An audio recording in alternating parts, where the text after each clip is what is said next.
wrap it up. You don't like my policies now. I don't understand.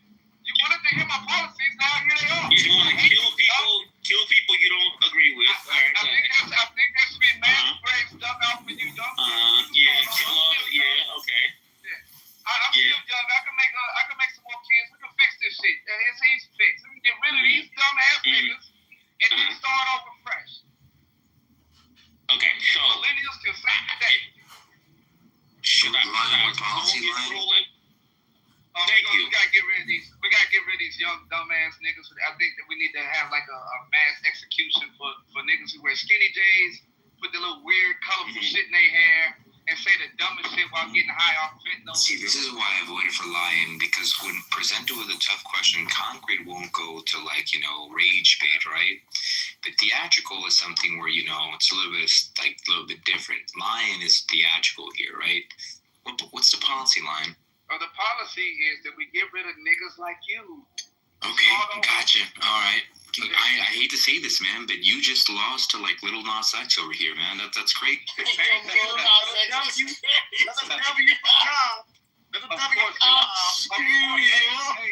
here. Of course. Fuck out of here. That was funny as hell. As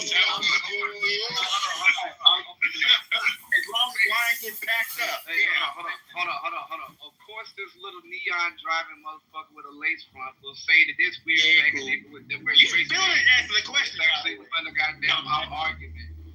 Shut your bitch ass up, nigga. Both of you. Just Still didn't answer the question. We were having a decent conversation. No, y'all wasn't. You said little Hawaiians. I was talking about bullshit, man. Until you wanted to personalize this. This had nothing I to do didn't with personalize nothing. You I just said lying. You You said lying. What? That's personalizing you. Okay, I'll concede that. Yes, I did ask you specifically. Yes. Thank you. So why Yeah, I are you concede that. wrong, nigga? I'm gonna learn not to argue with Dominic. One day. This nigga is retarded. Can I hear me? Oh, speaking of white devil, what's up, Andrew? Can you hear me? Yes, I can hear you. We can hear you. What's up, buddy? I just wanted to say that within the past couple of days, Dominic, you are rated one of the worst debaters in Chilism. I think it's fair to say that today you've earned the right to be taken off that list because you've been whipping ass all fucking day. Say it louder. Say it louder. Say it louder for the people in the back. Concrete to Lion. I'm not gonna lie, man. You've been putting vote to ass, my guy. Oh, you're doing exactly that. You are lying. Who the king style? I don't know. We're gonna have to revisit the list. That's all I wanted to say. It's good. What's going on? Dominic just admitted to being wrong. No, I didn't. No, I didn't. Lion said don't personalize it. You said I didn't personalize it. Lion said you brought me up. He's like, oh yeah, my bad.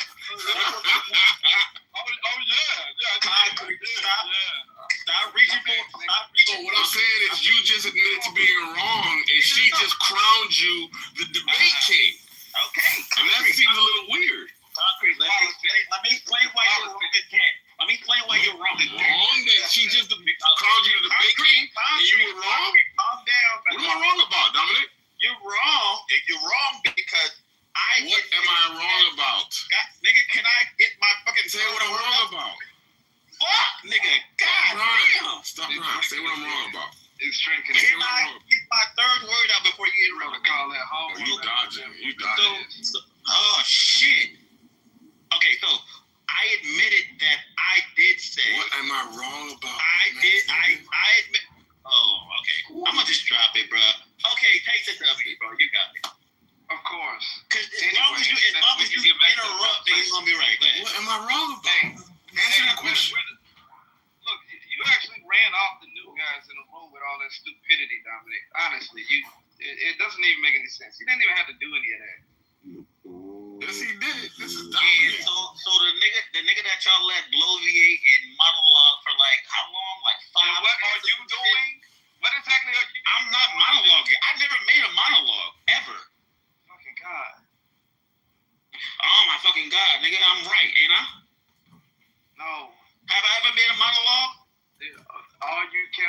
was interrupting, interfering. You're destroying. I didn't interrupt. I let the nigga speak. You're like a young child to hear adult talking, and all of a sudden you want to just put yourself into the conversation. Yeah. So when I interject facts against the claims that y'all niggas make, that means I'm fucking interrupting. Like what do you call that? No, Art. So what you just did now was you want to refer back to when you read something off of some email thing, and you thought that your position was going to be so sound that you were going to defeat the other guy's point. Then he turns around and says, "Hey, listen, we're talking about 2025, August 11th, no murders," and then you went to 2023 as if you were making a point. You lost. But no, I mean, he had a video of him getting, bent over by the Jewish people, the Jewish rabbi. So. Wait, what? This escalated. You didn't see the video? Yeah, Barissa, I put the video in the chat. Now he's chained up. You didn't see that video? Let me put it in again. I don't even want to see that, to be honest. That's crazy. We got an anonymous account now, Mary. I posted in the chat. Please check it out. Alright, fuck it. I'm going to click on it. I'll have a little look. Check it out. Your room's being recorded now, Mary. Oh, yeah, this alien character. I don't know why El Normo doesn't want to come in. He comes in with the alien account as well. No, you know who really records the room is that fool Edmonds. Yeah, John Kitover. His real name is John Kitover?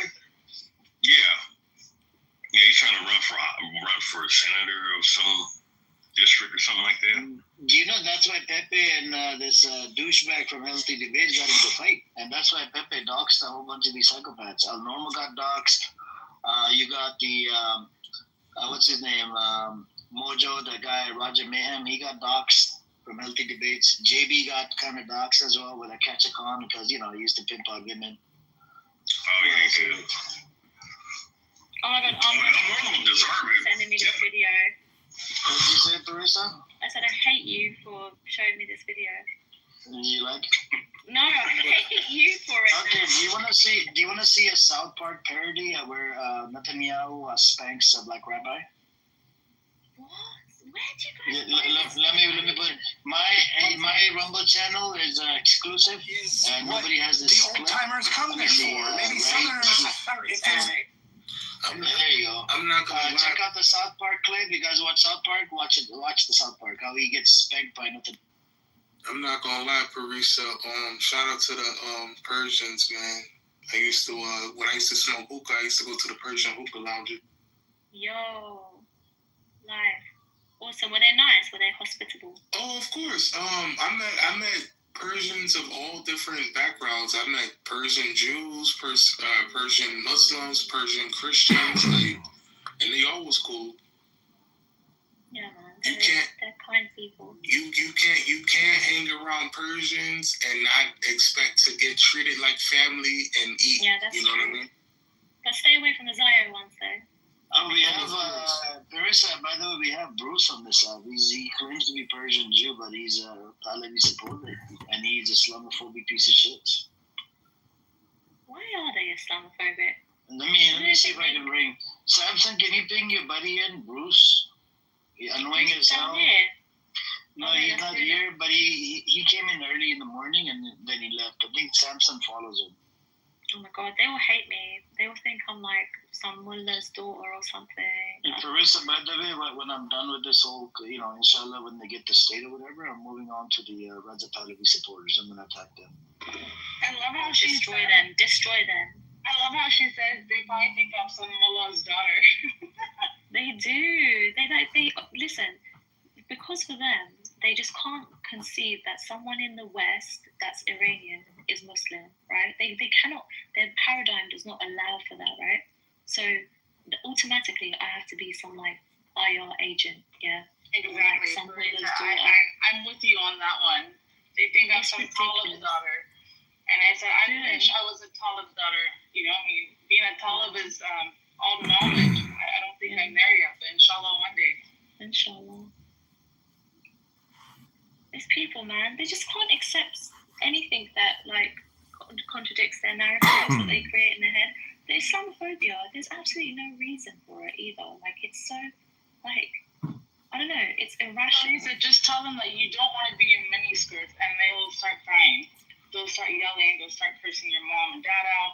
The minute you. It's not even that. Like, I obviously don't even like. I dress in Western clothing, right? It's like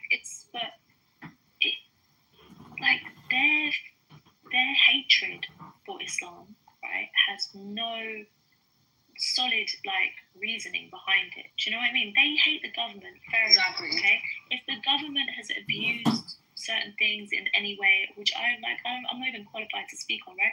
But like, if you've got a problem with that, why would you not just take it out on the government? They act like Islam is new to Iran, like it just came in the past 50 years. For 1,400 years it's been in Iran. 1,400. In fact, yeah, a lot of like the theology and like the philosophy as well, right, is down to Persian scholars.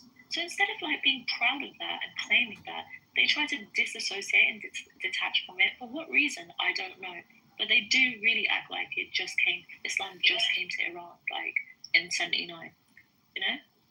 It's ridiculous. Reese, I have a question, since you're from Iran. When in 1979, when, the Islamic Revolution came, how long did it take women's school to get back on their feet? Because from what I read was 10 years, but I could be wrong. I don't know.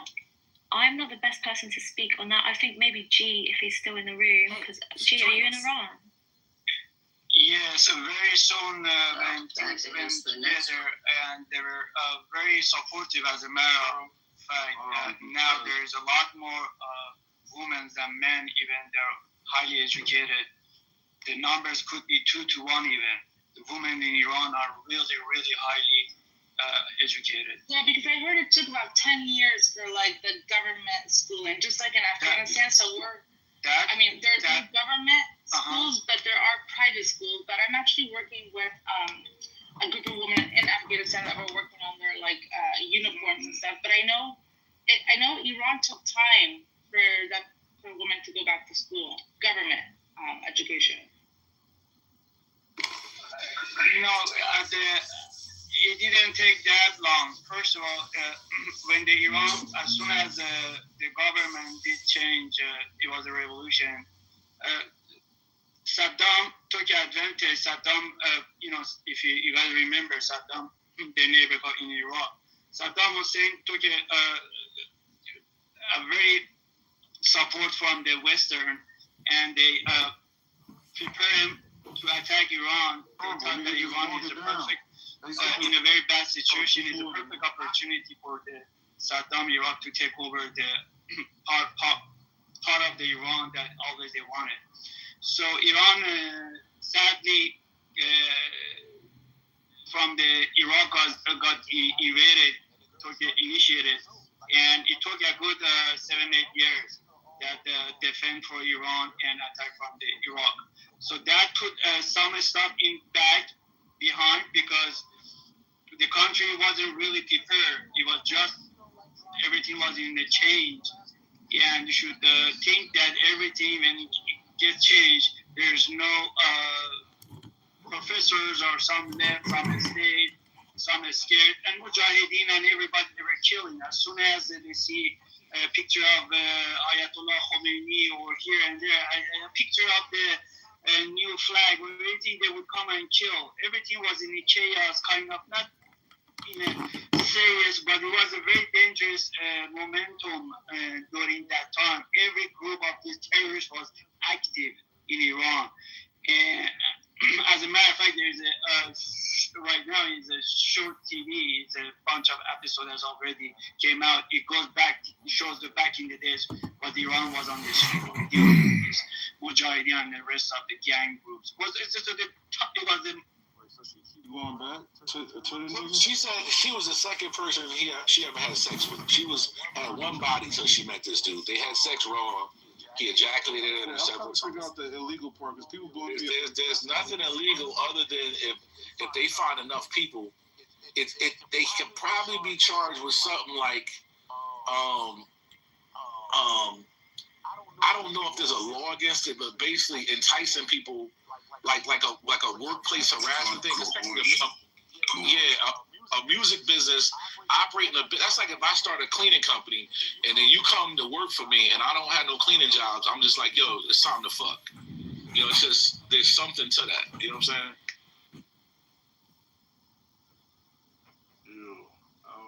Who the fuck is niggas talking about? Some nigga, I don't know. They've been blowing me up about doing this room, so I'm trying to. They're talking about be rich. Be rich. Who's the nigga? I don't know. Did anybody know? I'm gonna pretty popular in Atlanta. I don't think it's a bad thing. On the picture of the nigga. What's his name? Oh, hey, Glenn. What's that? What's going on? Honestly, I don't know enough about it. I just know of 2 girls and a pattern of the 2. But if you're doing it with 18, basically in Atlanta, man, these people want to be celebrities, man. And people come into town. And that's why I like the dude Cashing Out got locked up because he wasn't just pimping. He was basically telling these girls you could do music. So it's the music element that really kind of throws it off. The enticement for something, but then you switch. That's the thing.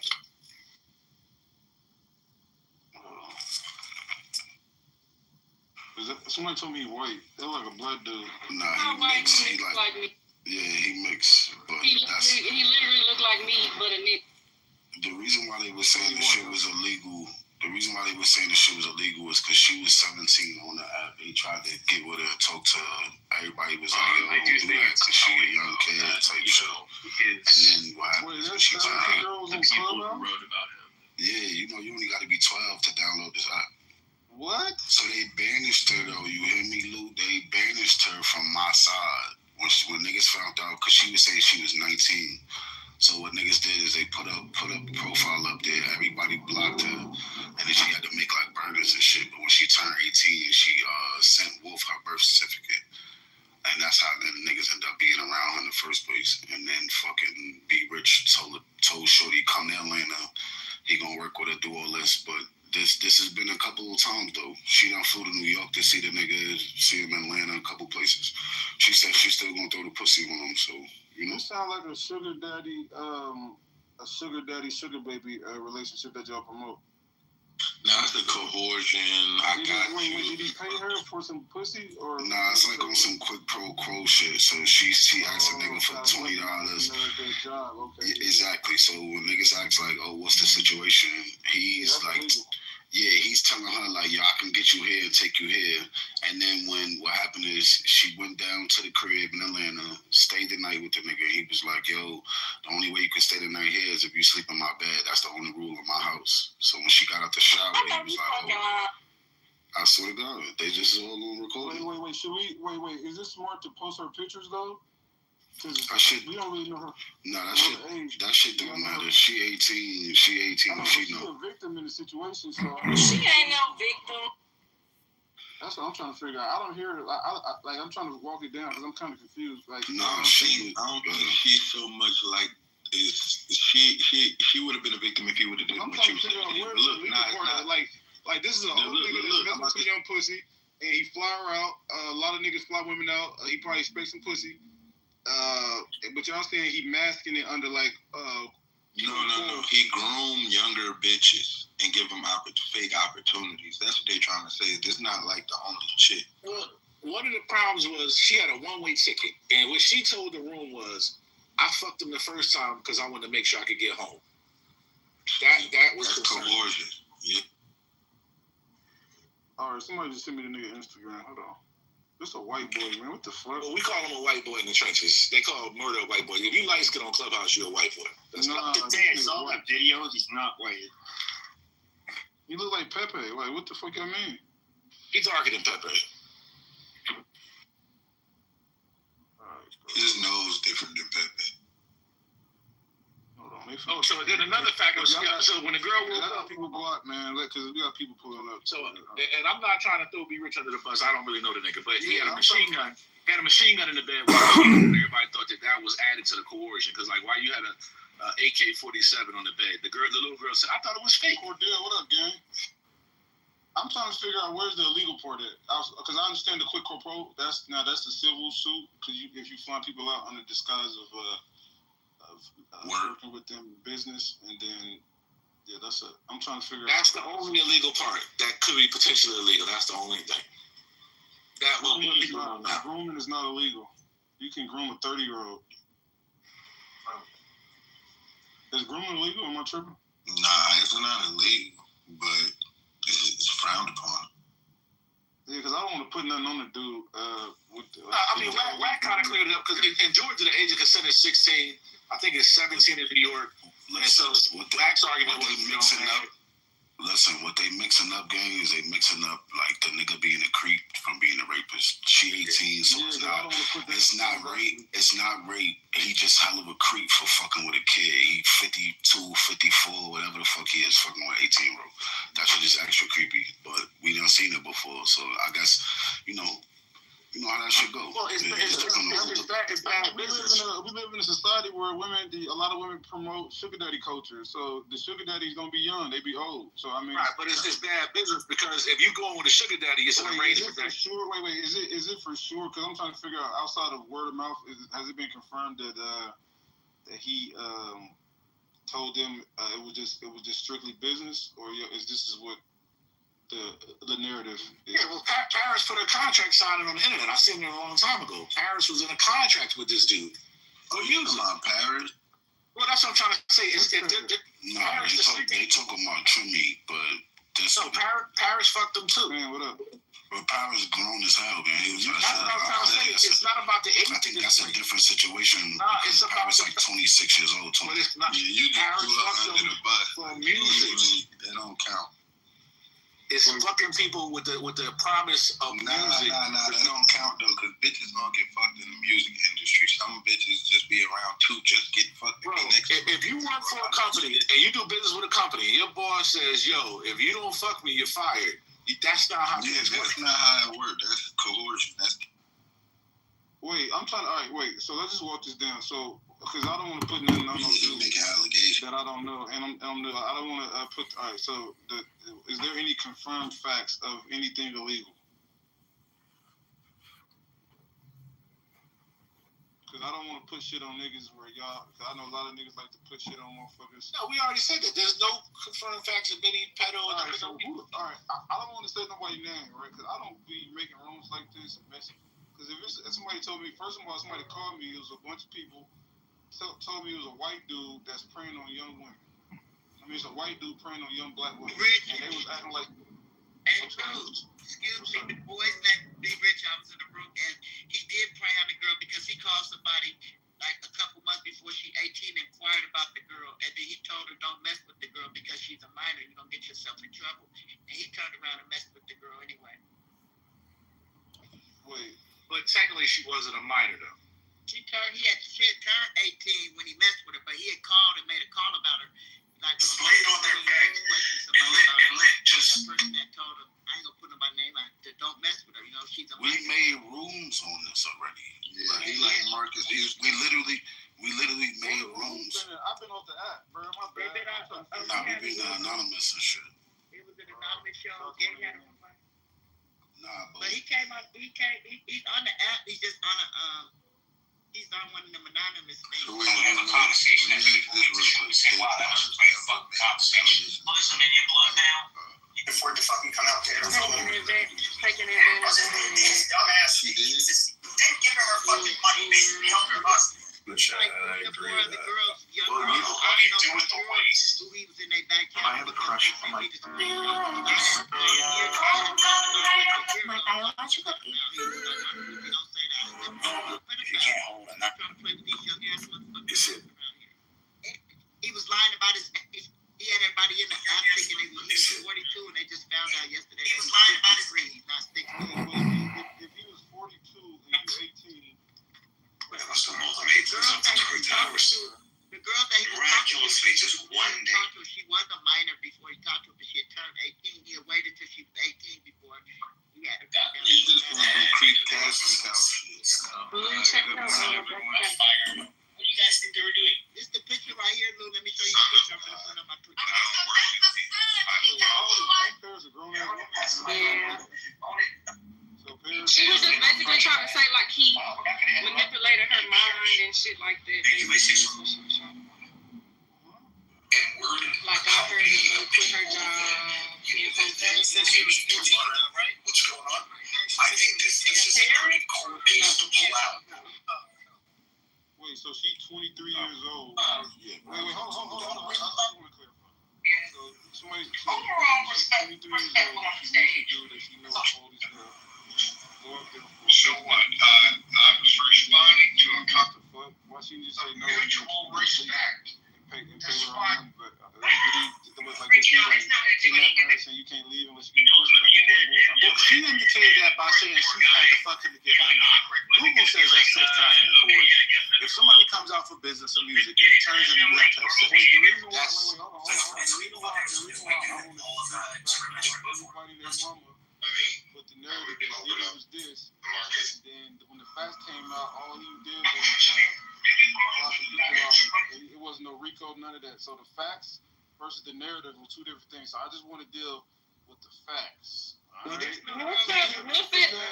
is in the group. Wolf could probably tell you since this happened on her side of the app. Let me see. The little girl, that's the little girl my profile right here. Get up here, Wolf. If she a victim, though, why Yeah, because all words are technically concepts. Okay, hold on, Lou. This is Wolf from the trenches. This happened in her space. So one mic on you, Mama Wolf. And Lou, can I put my cash out for my birthday? Sometimes I can be in trouble, but there's nothing ever like Okay, I'm not gonna be here long. for me as it is. I think many hosts should actually learn from that. So again, seeing them emerge from nothing, and it's this wonderful fool. The fool. The tiger symbolizes fear. See, princess of wands. Dionysus is repeatedly bitten by this tiger, but his gaze remains direct and forward. Gives no attention to fear, so it has lost its power over him. The tiger. So, because I'm trying to figure out, because, you know, we was talking about earlier that, like, Diddy, right, he was accused of something, and the narrative was he did all of this shit, but then once the facts came out and the verdict came, all he did was really pay for some pussy in another state. So it's a narrative that this dude's a white boy. This is what the information that was brought to me. Please, can you please make the room? They were trying to text me hella time. Displayed on their There's a white boy that preyed on younger black women. He has a black wife. He's praying, paying for sex for the women, coercing them, kidnapping them, basically. So can you tell me the facts? Because I'm trying to. Slavery and the Holocaust. Those are the only fucking ideas atrocities that are main focus. Slavery and the Holocaust. He has a history of dating young women. I can't say that he's a pedophile because the women are of age. But wait, so all of the women is of age, correct? They are of age. What's that word here? Very close. So all very, the women very are close of age, to meaning 18 or over. Correct? 18 or over. Meaning 17 or over. Much closer to 18 than any of the other ages. This particular situation is one that's disturbing, however, because Jimmy was 17 when she came to not our side of the app of the trenches, but when she came to be known as Jimmy on the app. She was in other rooms and she was 17. She was underage, of course, and people knew. So by the time she made it to the trenches, she had just turned 18, but she lied about her age and was telling everybody she was 19. When we found out, because it was basically her and her friend, her and her little bestie. We found out that the best friend was a 14-year-old runaway, and thank you guys for the congratulations on the baby. We found out that the girl was a 14-year-old runaway, and it was really disturbing. So she disappeared. We didn't know about her best friend on the app. Yes, was a 14-year-old runaway. Yes, they had missing persons flyers and everything for her. So we found that out after they doxed her. She disappeared. We never saw her again. Maybe about a week later, maybe three to 4 weeks later, she came clean and was like, I'm not gonna lie, this is right on my conscience, and I don't want you guys to dox me and find out I'm not 19, I am 18. So we were already traumatized from the young lady being 14. We were like, you lied. We don't believe nothing that you're saying. At this point, in order for you to be around, you have to show ID that you're of age. Other than that, we don't want you around. Boom, she got banned from the trenches, right? I don't know what happened between her being banned and her making her own spaces and B Rich starting to snoop around her. Her and B Rich started establishing a connection What I found out today is B. Rich has been talking to this girl when she was 17. People who were in spaces with them when she was 17 said B. Rich was sniffing around her then. And at one point, she came off her mic and they heard B. Rich in her background. When they asked about it, she said no, he was just her manager. It was this is what we heard about today.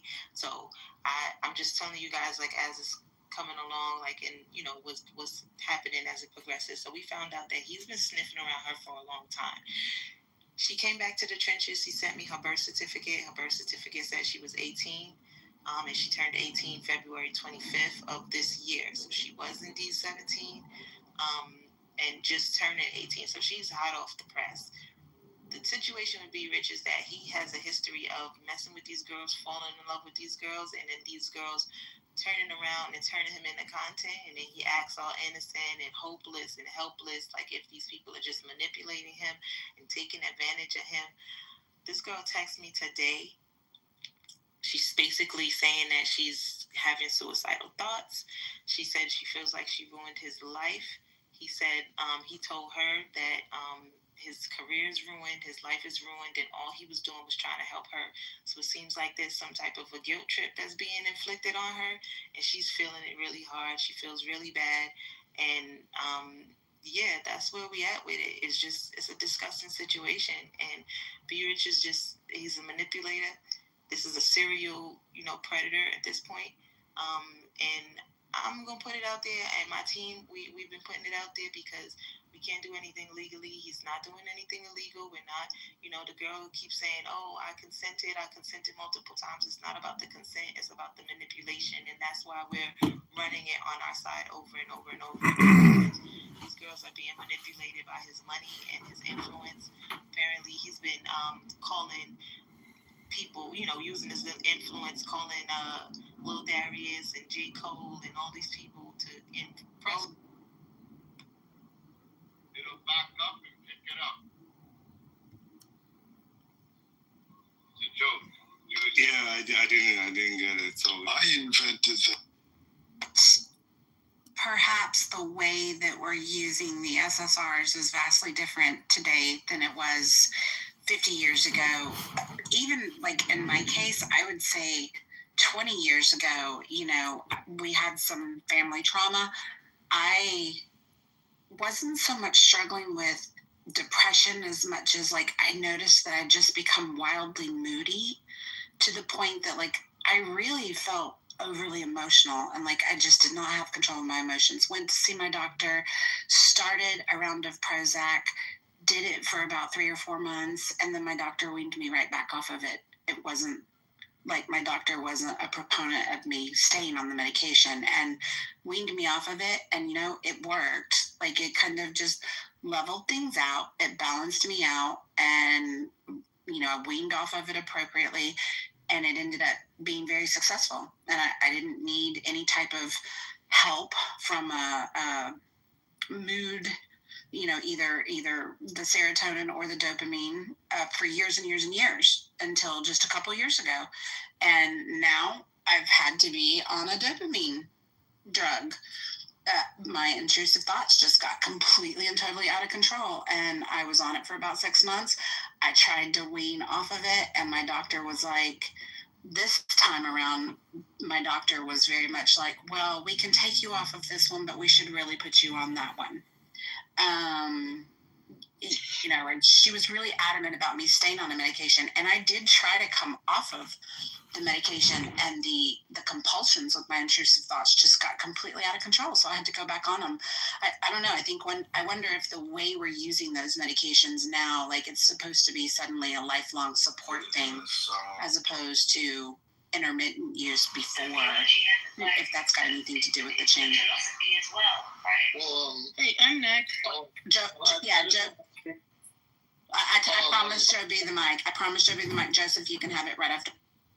Well, working as a hospital social worker, that shit is over prescribed big time. You have walking zombies in terms of women, particularly Men don't get it as much. I don't know. They don't get it prescribed the drugs as much as women. It's a taming of the shrew. I hate it. I am an active advocate against it within the hospital social worker community. It's dangerous. Yeah, I just wanted to say that's a good point to what Joe just said, but to also speak on what Serendipity was saying about, I've heard a lot of people who make arguments that a lot of reason that these psych meds, should continue to be propagated through our society is because there are a lot of people who they actually help. But I think it's important to also take into consideration that not everybody's who's being prescribed these drugs is probably being given the same quality of actual medical guidance, because like any doctor can prescribe these types of medications, but that doesn't mean that every doctor has the level of experience or wisdom or understanding or even education necessary, or even gives enough of a fuck, about their patients to actually really help them through what it is that they're actually going through. Some doctors probably just throw it out like candy just to kind of get people out of their hair or something, So I think that could also be a big factor in why certain people who are prescribed these types of medications end up flying off the deep end, because they're not being given the proper guidance by their doctors, or even they're probably not getting any support from anywhere in their life, and they just said,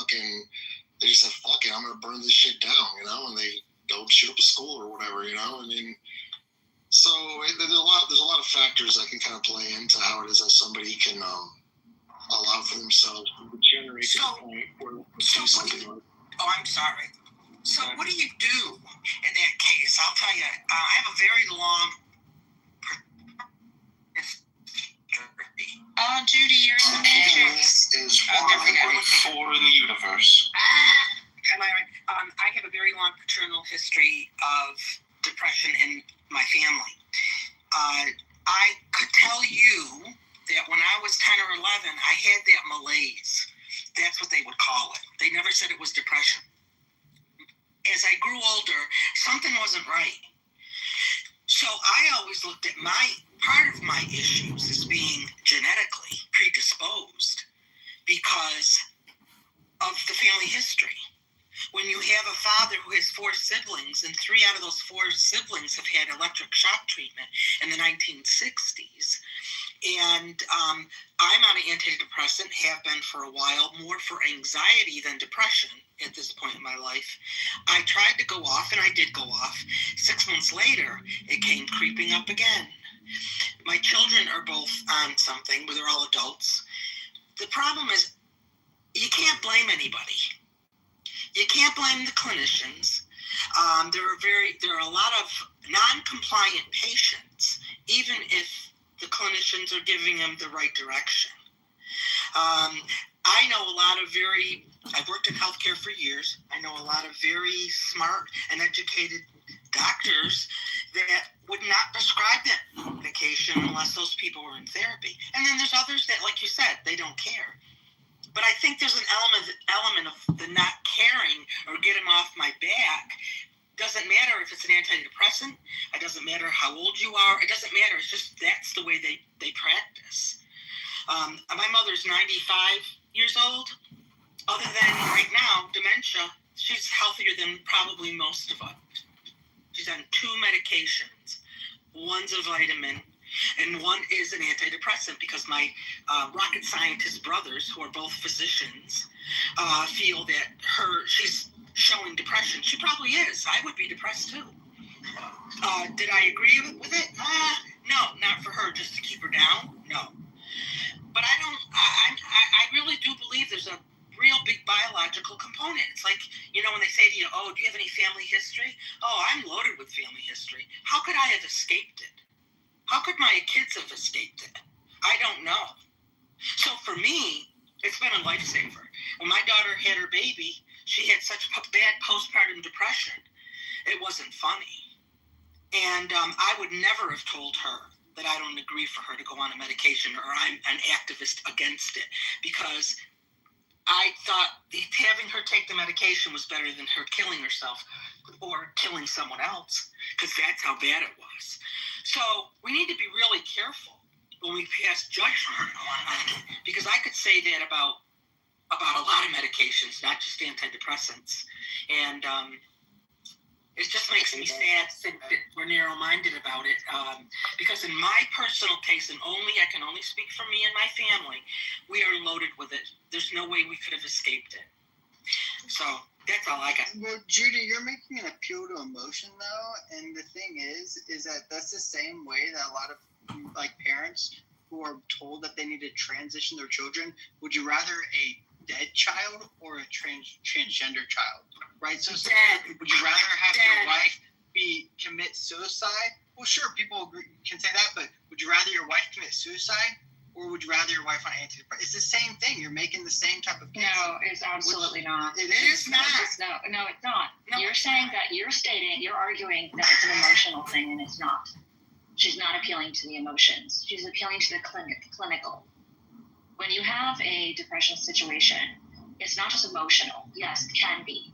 But it's a chemical in the brain that doesn't allow serotonin to be produced as much. Period. That's clinical. Correct. So and when that happens, just like if somebody had diabetes, they would need more insulin. They would need that kind of stuff. It's the same kind of clinician kind of thing. So you're speaking horseradish, Alex. Live my life, Alex, for about 6 months, and then we'll talk. Live my children's life. Live my aunt who is in her 80s, who can never get over the depression, no matter what she's done. Go visit people. Go visit people who have no access to insulin. Watch what happens to them. That's exactly right.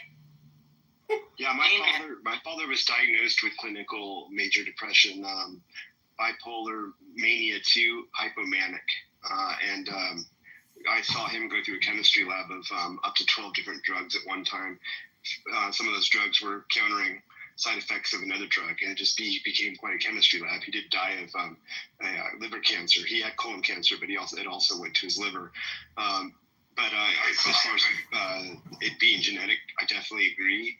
My dad, out of the 5 children that my dad had, I had 2 half brothers. One has schizophrenia, and then his brother, who has 6 children, 4 out of the 6 have schizophrenia as well.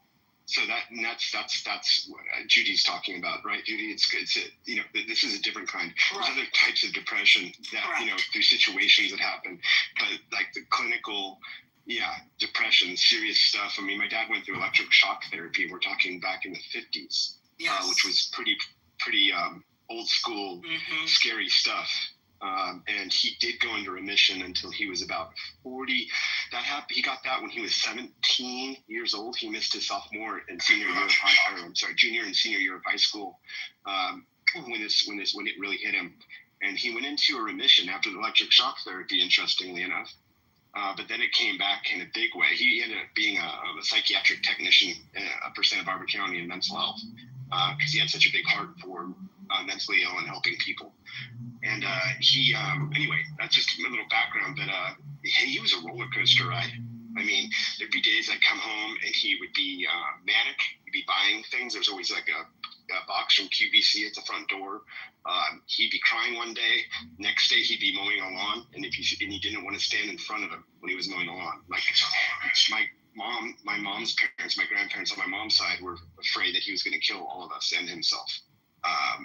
There was a lot. Like he had to get called down from the sheriff's department several times where he locked himself in the bedroom threatening to kill himself. He never owned a firearm, but we figured he was going to overdose or do something like that. It's definitely, it's a serious thing. I mean, that level of depression. And here's the other thing not to forget about is when it comes to medication can also make you suicidal. It can also create other kinds of things. I mean, you see the commercials, you listen to all the side effects. You really need to know the possible side effects on any medication you're on when it comes to depression. And if you stop or you forget to take your medication, that can be a catastrophe. If a person doesn't stay on their meds, that can be that can create a real shit show.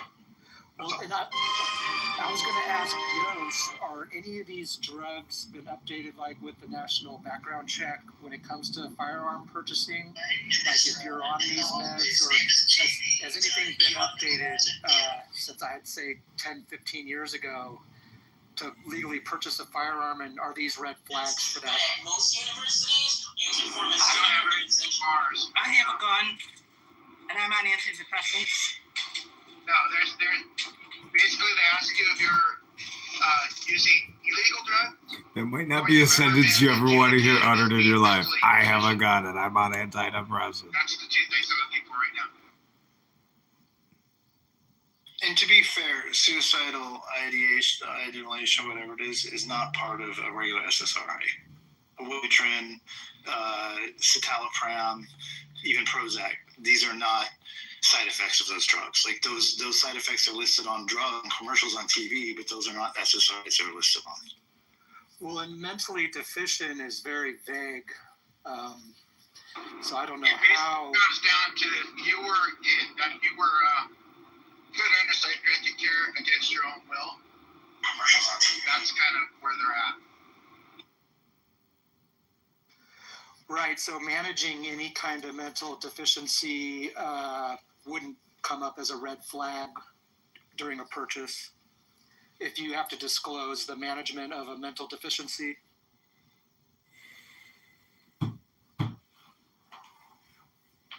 I think that the mental deficiency you're talking about, the mental deficiency is about. Sorry, if you're involuntarily committed for a psychiatric thing, then you should have to say yes on that question. It's also about capability, about intelligence. So that's what that means as well. Well, here's the other thing. You have to be able to afford. You have to be able to afford the treatment. My dad, fortunately, could. He saw a psychiatrist weekly sometimes, and bi-weekly other times. And on top of that, like they constantly were monitoring his meds. But I mean, let me just list a few: Wellbutrin, lithium, Zoloft, Tegretol. And anything you can think of, basically, he was on. I mean, but he passed away like in 2000. So, but we're talking like the antidepressants coming from like the 70s into the 80s when they still barely had their heads wrapped around depression back then. But the cost to treat is so expensive. There's so many people that can't afford treatment. That's a whole thing too.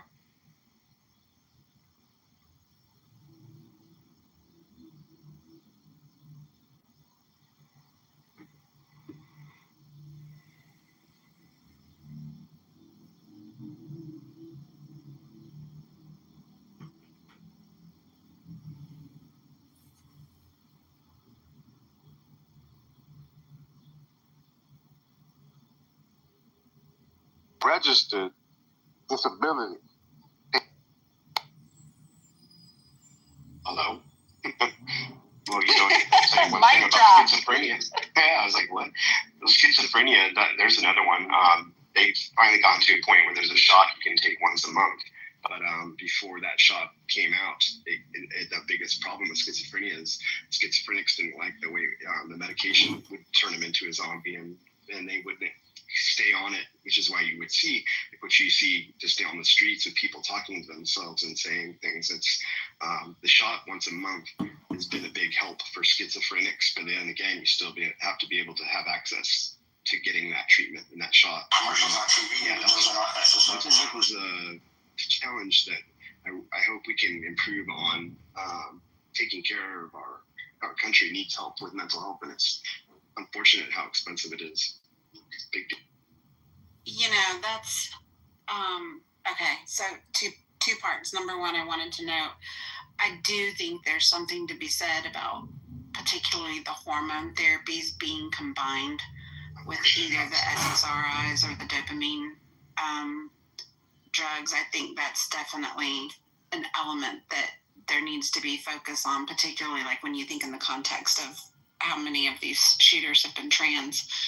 But the second thing I was going to say is too, like speaking to the biological component, that's another thing too, that people tend to really vary widely.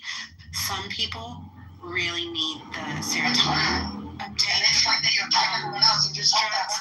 Others, like for me, SSRIs have never really been very effective because serotonin is not my issue. I do much better on like the dopamine uptake inhibitors, like Wellbutrin. And the Wellbutrin was what I had come off of at the end of the year last year because the dry mouth side effect was so bad. Like I was waking up in the middle of the night and I literally couldn't swallow because the dry mouth was so bad. And my doctor knew that. I always start by leading with, I don't want to be on something for the rest of my life. Like, I just need to get over the hump, you know, get me through this little situation, and I want to be able to come back off of it. So when the dry mouth got really, really bad, you know, I talked to my doctor and I was like, it's time to come off because it's just not worth that side effect. And it had worked wonderfully for me. And so I did, and her immediate, like I said, reaction was, well, we should switch you to something else. And, you know, I told her at the time, I was like, no, I would really just prefer to come off and, like, you know, just see how things go. So I did, and like I said, the intrusive thoughts got so bad.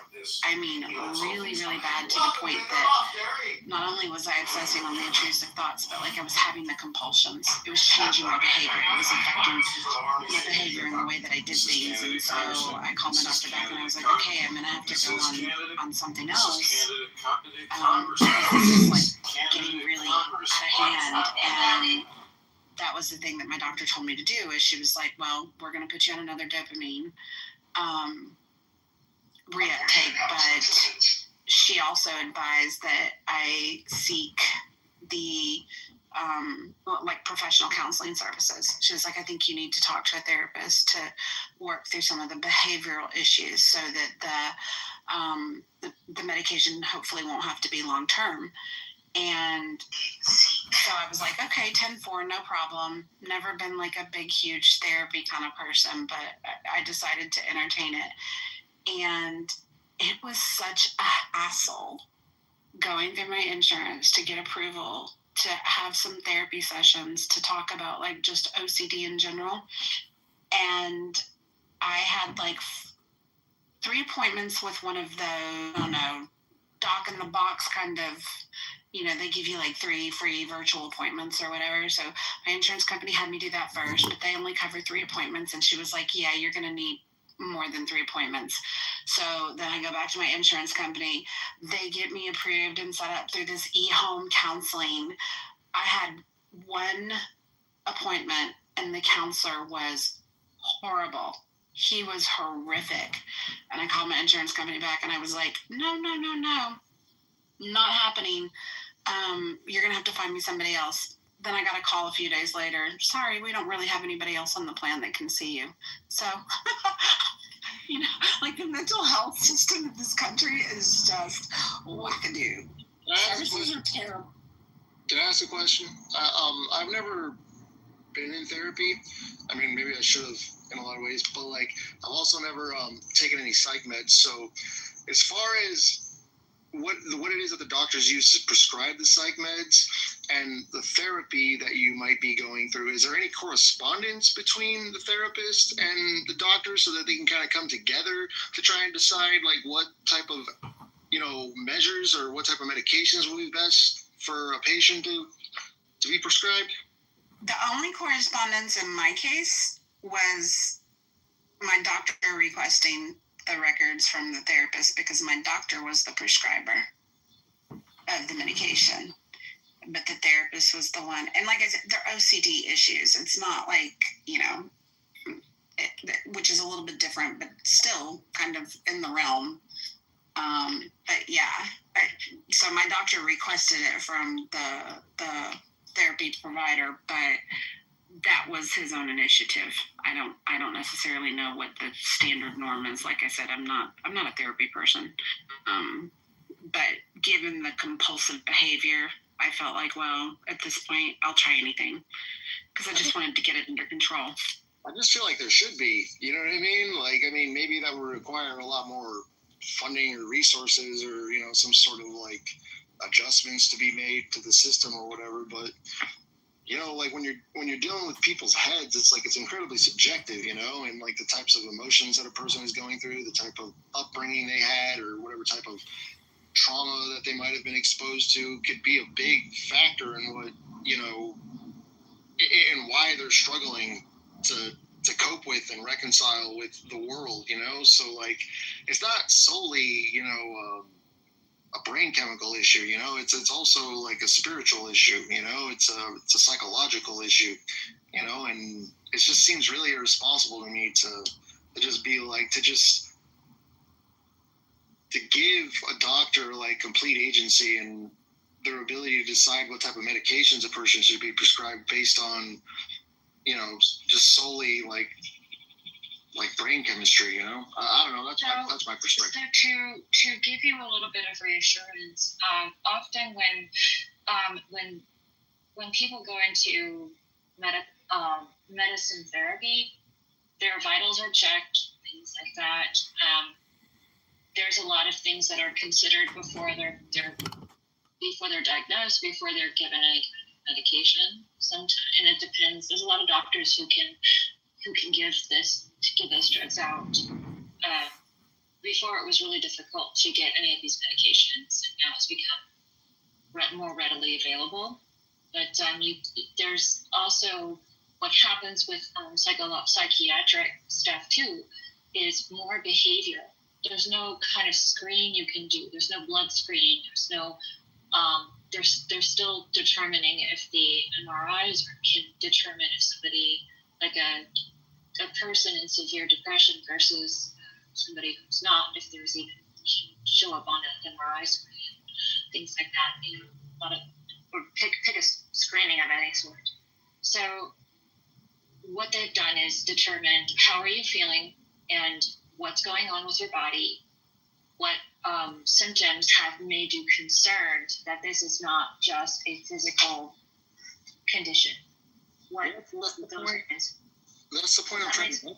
Yeah, it makes sense, and you know, I can understand the validity of all that, but the point I'm trying to make is that it's not always a purely somatic issue. Like, you know, as somebody who's had mental health issues all my life because I had a chronically abusive childhood, you know, it was like there were plenty of instances that I can remember during like different phases of growth and evolution that I went through where I was on the verge of going off the deep end, you know, and just fucking, you know, going crazy, you know, and sometimes all a person needs is just like not to, you know, be oversimplified about it, but they just need a fucking hug, man. They just need somebody to help. Yeah.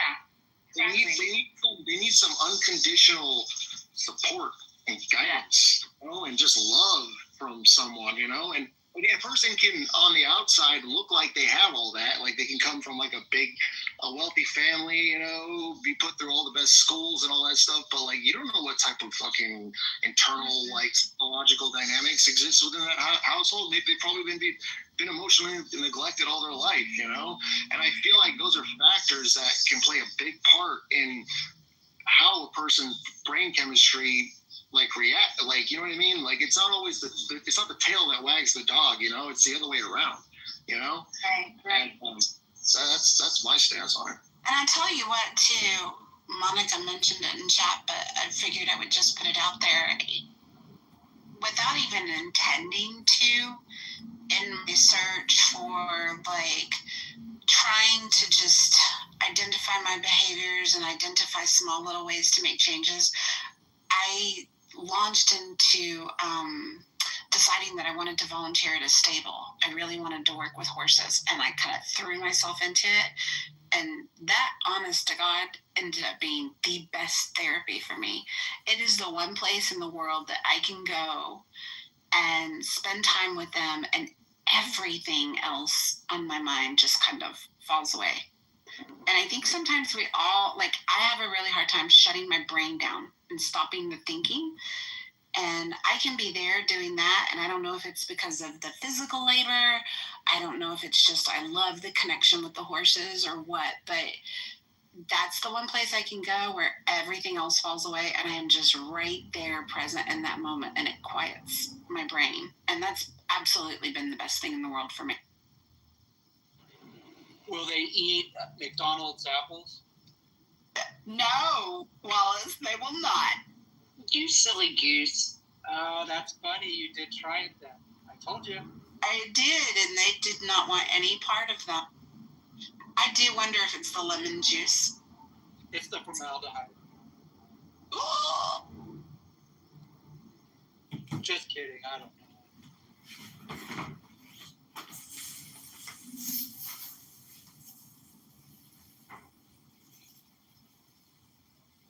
Thank you, everybody, for taking this seriously. I really, really appreciate it. There's a lot of places in life and a lot of places, as Monica calls it, Main Streets, Clubhouse, where this kind of talk and everything can, it can be dangerous, but it can also be like really meaningful.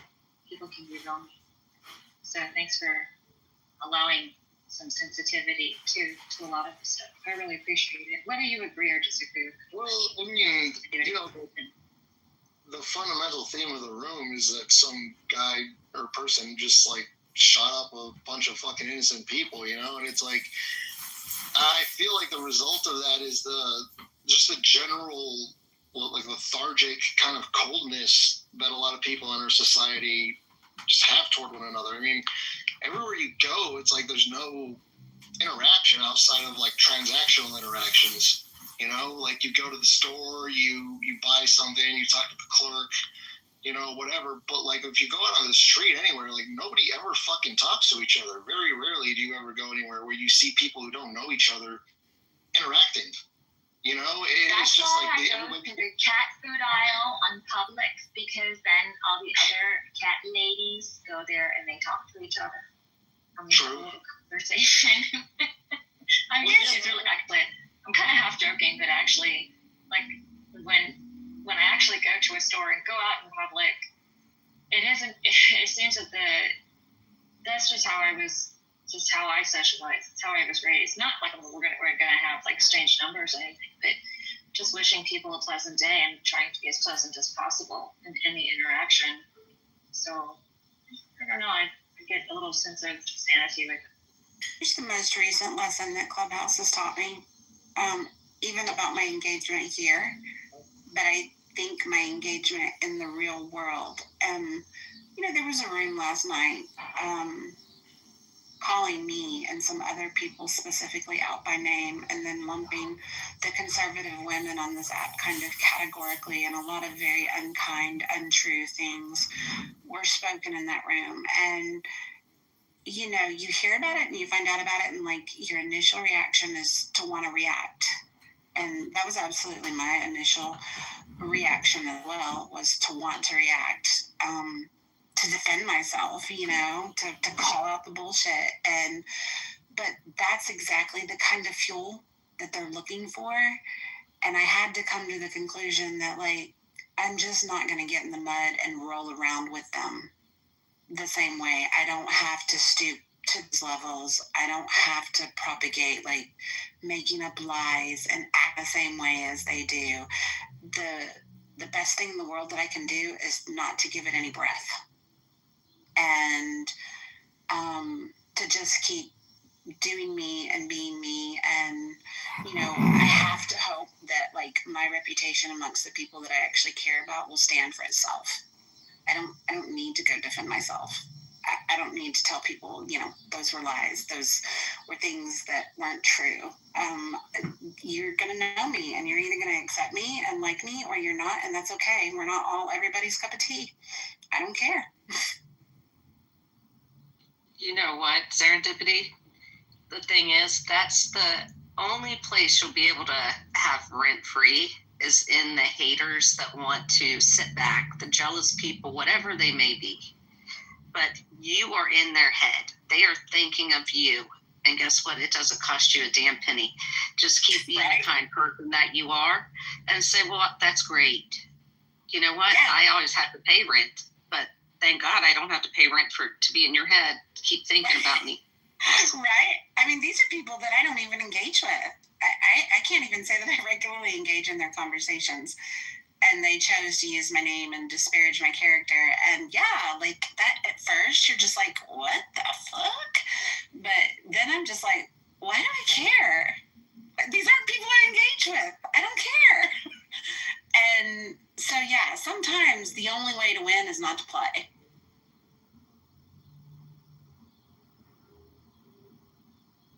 That is the truth.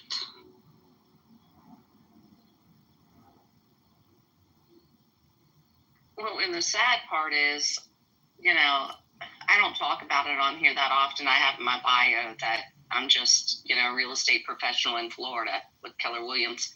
But I do have a master's degree in psychology.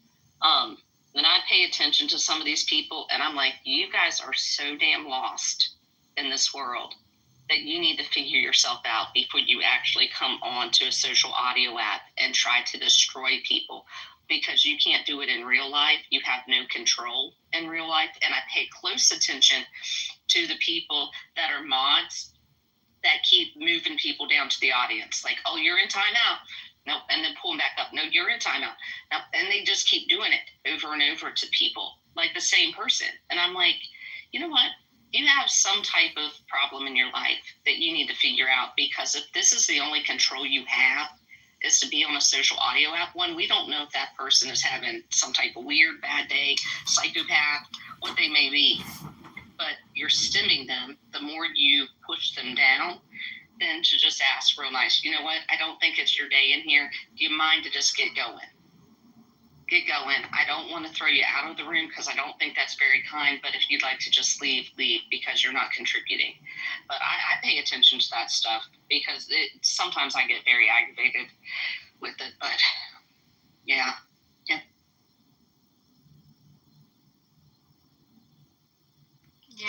I mean, oh, sorry. Go ahead, Joseph. Go ahead, Chip.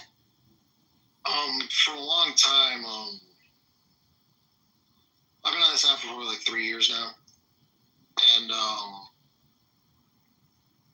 it kind of like really opens up to you once you kind of start to kind of like understand how it works. Like it actually, when I first started using this app, it completely like revitalized like my enthusiasm with the internet in general, you know, because I was getting really like kind of bored of just the normal kinds of user interfaces and ways of communicating. Because it seemed like the user interface of the internet in general seemed kind of like, once it kind of got taken over by the corporations, you know, like it seemed like it got very, very restrictive as far as the level of like honest, kind of uncensored communication you could have with other people on the internet. Then I discovered this app and I was like, oh, this is like real, this is raw, you know, and it's like you're like right on the threshold of like the moment with all these different people like having all these honest and open like discussions, you know, and it actually kind of really helped me sharpen my sword as far as like my ability to effectively communicate with other people, you know, and to effectively communicate a lot of the higher order aspects of myself and ideas and things like that, you know. And but there were also times where I would get sucked into like, I noticed that I would get sucked into those weird little petty kind of high school melodrama kind of bullshit situations and stuff.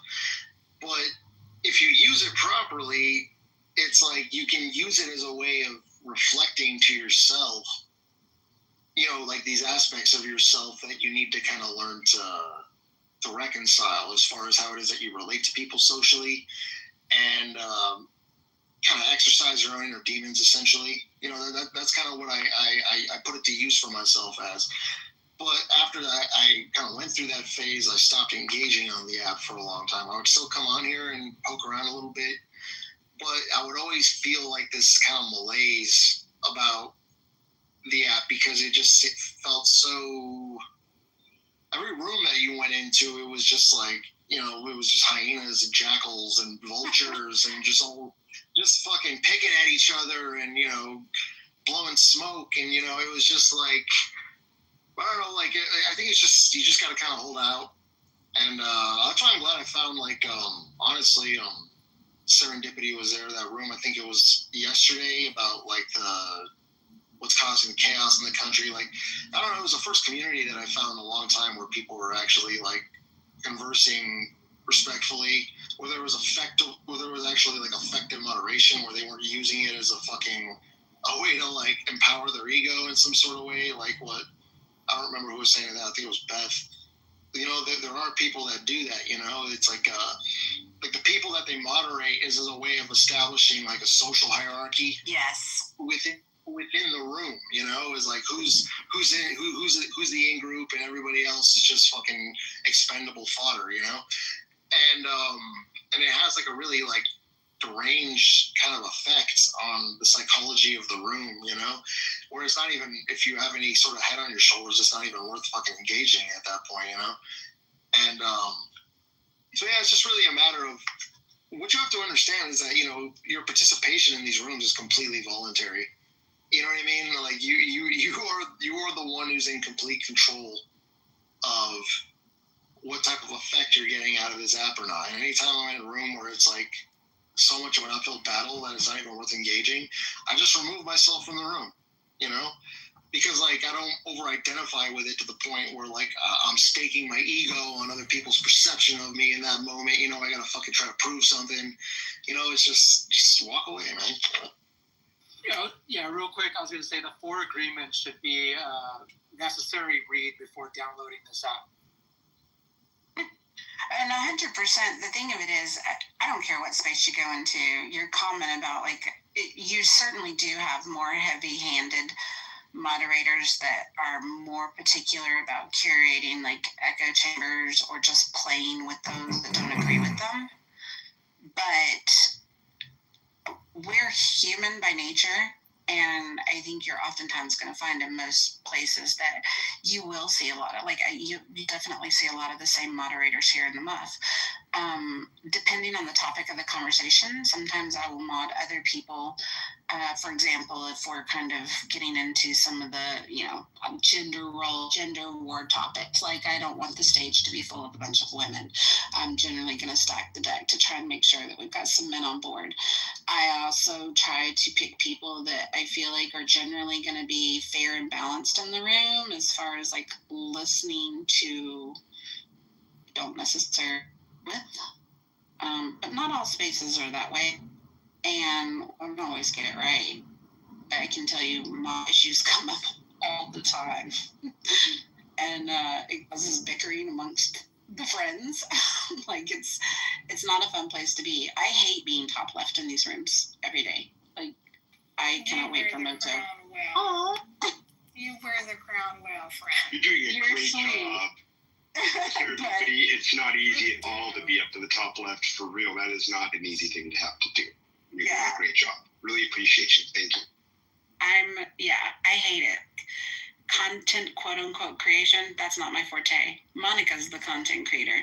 But I'm just trying to hold down the fort for Mojo and respect his rules to the best that I can. And I like to have these spaces every day where we can just kind of talk and chill, and the topics change from minute to minute, like, you know, but I don't know, it does become cliquish. I'm cliquish. There are a handful of people I'm always going to mod if it's my room. Like, it's just going to happen. I'll admit that. And I don't care. I don't make excuses for it. My spaces, I can curate them however I want to. You don't have to like it, and if you don't like it, leave. It's really that easy. But I do try to keep a balanced stage whenever possible. I have even oftentimes moderated people that I disagree with, because I just don't want to give the impression of we don't want to hear the other side of it. Yeah, no, it's difficult. You know, I have to mod our room Monday through Friday in the mornings, which is a better time to mod because when we record our rooms, most people haven't gotten drunk yet, except for our Aussie friends that are just getting ready to go to bed. But it's a little bit easier to control. And luckily, all of our mods, we know, do not have anybody blocked. Although my colleague and we did find one day that I had someone that I'm paying good money to help me write a book. I had her blocked I must have like looked at her. I don't know what I did, but she's the only person I've ever had blocked. And I'm like, I'm paying her. No wonder I couldn't find her any. But that's when it becomes a problem when you have one mod who blocks everybody, and then you have friends that can't get in the room, and your phone's blowing up with text messages. I can't get in the room. Who do you have? Take a screenshot and see who's in there.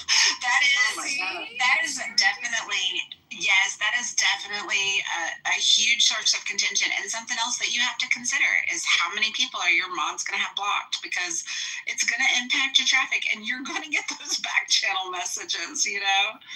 But like I can honestly say, if I'm looking at this stage right now and I'm looking at the majority of the audience and our listeners all the way down to Moose down there in the goo, most of these people in here at any given time, given the circumstances, the situation, the topic, I wouldn't hesitate to mod any of them, because I've spent time in the room with you guys.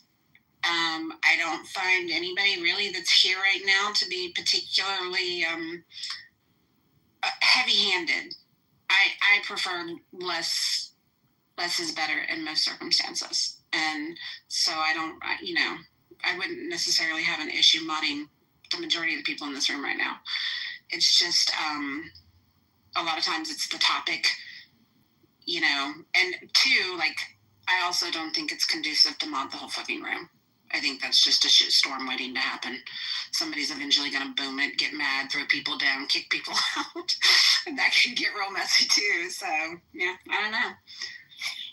Yeah, that's why back in the day, I had like a little bit more of like a, social clique that kind of ended up kind of disbanding or what have you. But like, anytime I would open a room, like I would be really mindful of the types of effects that modding multiple people could have in a room, because like I noticed that, like, let's say that like I open a room, right, and then like I like somebody that's in the room, and I appreciate and kind of recognize the value that they can bring to a conversation, or maybe I have a personal like kind of affinity for them or whatever. But then I modded somebody else in the room who decided that they didn't like that person, right? So then they kicked them out. Like, I've been like so many times in my life where like in my actual personal relationships, I had to like referee like confrontations between other people, and it's almost like kind of like how I gave myself like a sense of personal value socially almost for a long time. But I eventually grew out of that, and it made it so that anytime I would open a room, I would never moderate other people. I would just be the only moderator, and anytime anybody got out of order in a way that was rubbing me the wrong way, I would just kick them out of the room without explanation.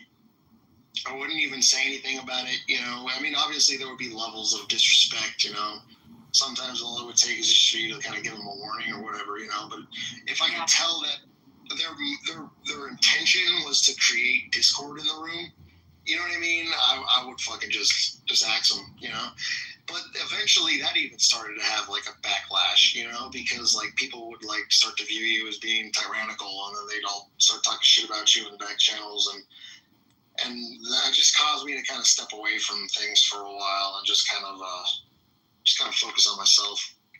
Yeah, you're never going to make all of the people happy all of the time. As a chronic people pleaser, lesson number 4,461. Yep, just be you, and the ones that don't like it, fucking kick rocks. The ones that do, right, Zach? Have some fun.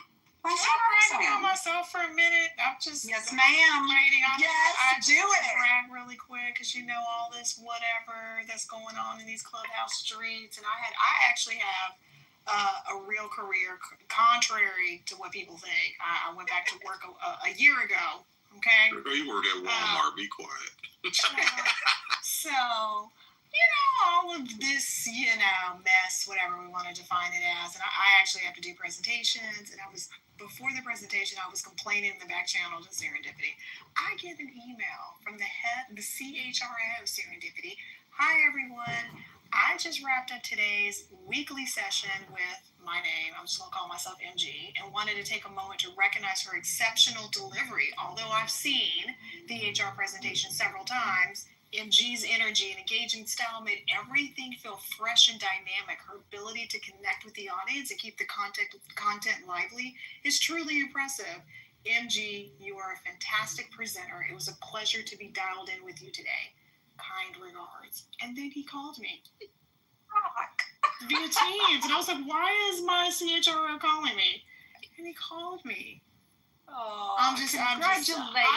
You deserve all the flowers. I'm sorry, I had to take this moment just to give myself some flowers. There you go. Back to whatever we're talking about. No, I want to stay here a little while and roast my feet at the fabulous fire you just right? I love it. We need to get more. We need to get women to get more, accept more trades. Major kudos to you, sweet thing. Oh my gosh, I'm just so That's awesome. And what a nice thing to do. Like, it's so nice to get that. Yes, it called me. Acknowledgement of doing a good job, you know, like, it's so powerful to get acknowledgement. That's awesome. Congratulations. I appreciate it. Thank you, everyone. Good job, MG. Wow. Reinforce it. All right, we can go back. I was just all concerned about this presentation. I was like over it. But anyway, we can go back.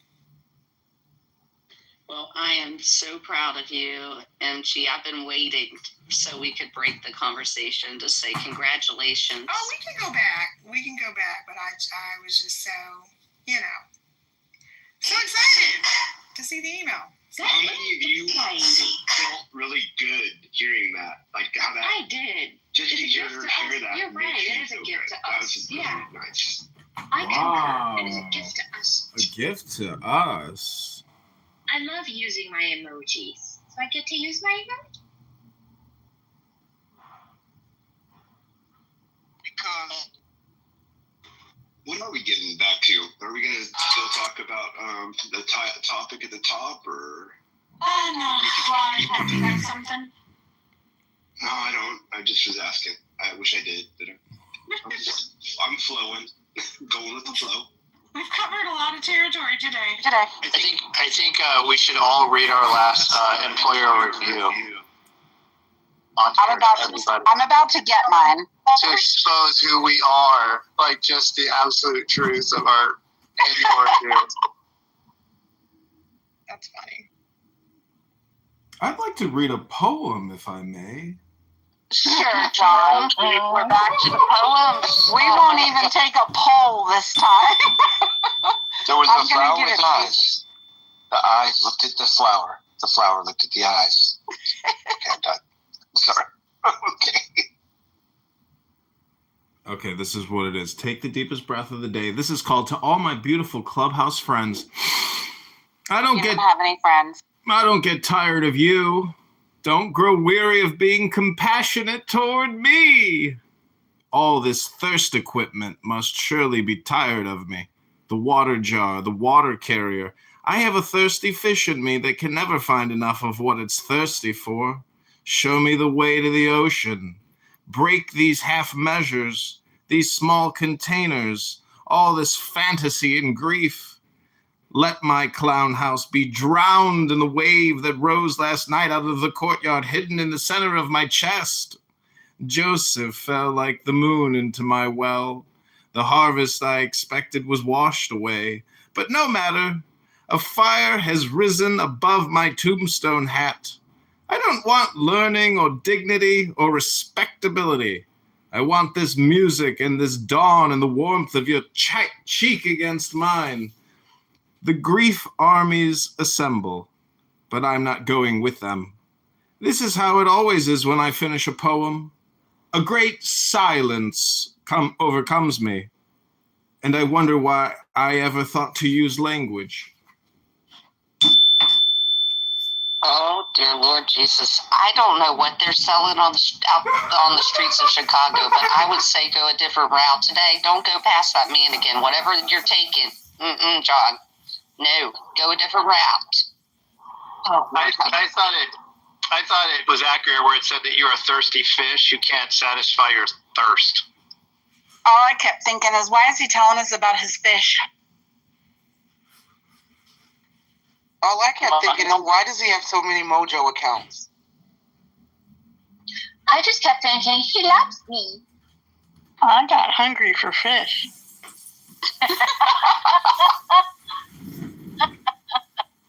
No, there was one line in there where it ended with the word for, and then he said something else, and I wanted to interject and say, let me show you the door.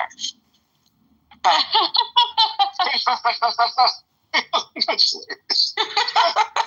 I would never do such a thing, because while you don't really have any Clubhouse friends, John, I consider you like a tier 3 friend for sure.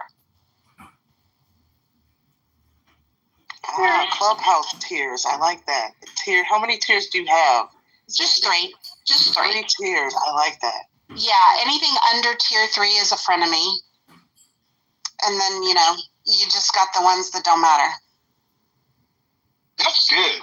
Actually, that makes sense. Yeah, you have your acquaintances, you have your friends that you casually hang with, and then you have your close friends that you call, you have their numbers, and you hang out here on Clubhouse together. Exactly. Right? Yeah.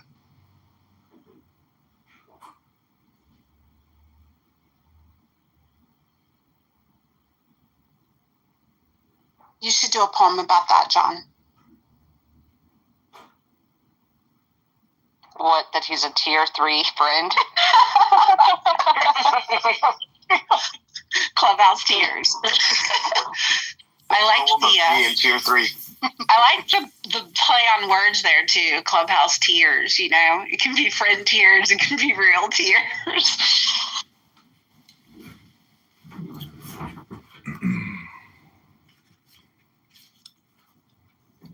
Well, I think, contentment and content, those words are so closely connected. If somebody comes on here and doesn't give you good content, it'll create discontentment. So, people who don't spread good content, they're generally, met with contention. Well, I mean, right. You all see how it's connected. Like, you are your content. So bring contentment and people will enjoy your content. Man, you're such a content snob.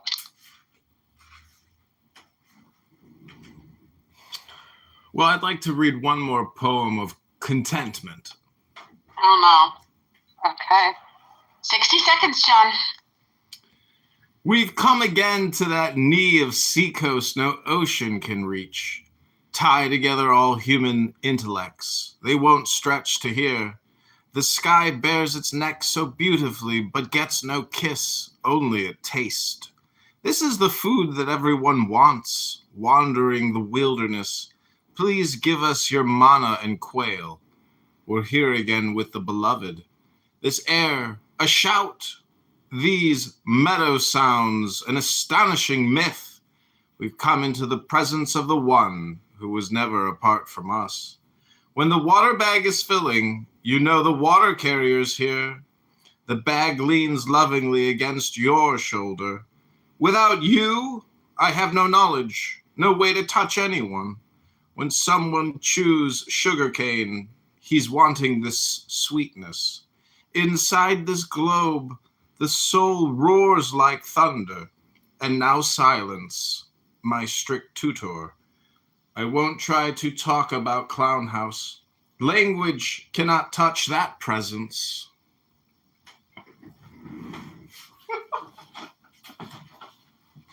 Is that poem? Okay. Let me just say that I couldn't even listen to a thing you said because my ADHD was going into full effect with your accent as you were reading that. Okay? Sorry for the late celebration. Yay. Yeah, and I also didn't want to. Very old time. It's a fun fact. Today in 1964, August 27th, Mary Poppins premiered. Oh, interesting facts there. Wow. Wait, what was the fact? I missed it. Today, August 27th, 1964, Mary Poppins premiered. A spoonful of sugar. You know what? Dick Van Dyke was amazing. That guy always he just had this positive. Yeah, Dick Van Dyke was awesome. I actually liked him the best out of the whole thing. And Stevie Ray Vaughan died in a helicopter crash in 1990 on August 27th.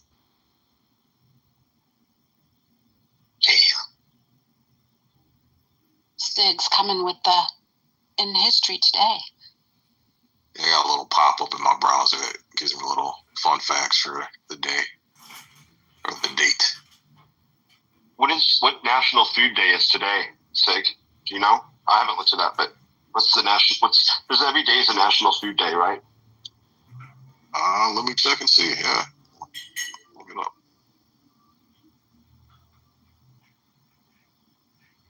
Sig, you missed it. I don't think you were here. I was telling Nye that I'm never playing trivia against her again. If it's men versus women, then I'm just not going to play unless I can be on the same team as her when it comes to the trivia. Okay. TV, movies, maybe music I could compete against her with, but yeah.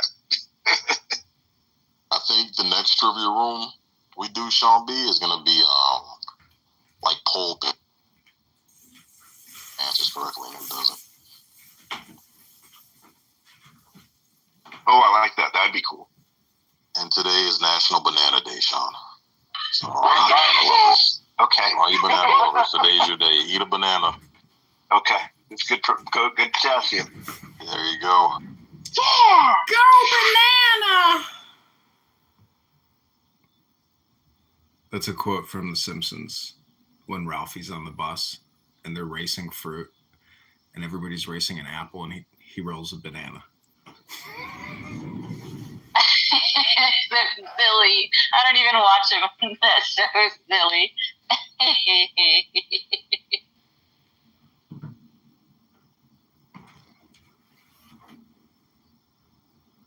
I posted a Twitter link above to a highly disturbing video that was posted on YouTube 2 hours ago by the shooter. It shows his manifesto and his arsenal and all that stuff. Oh, is this the 20-minute video that was posted on YouTube that got pulled? Is this the link? Yep. Oh, okay. Okay. I was looking for that. Thank you, sure.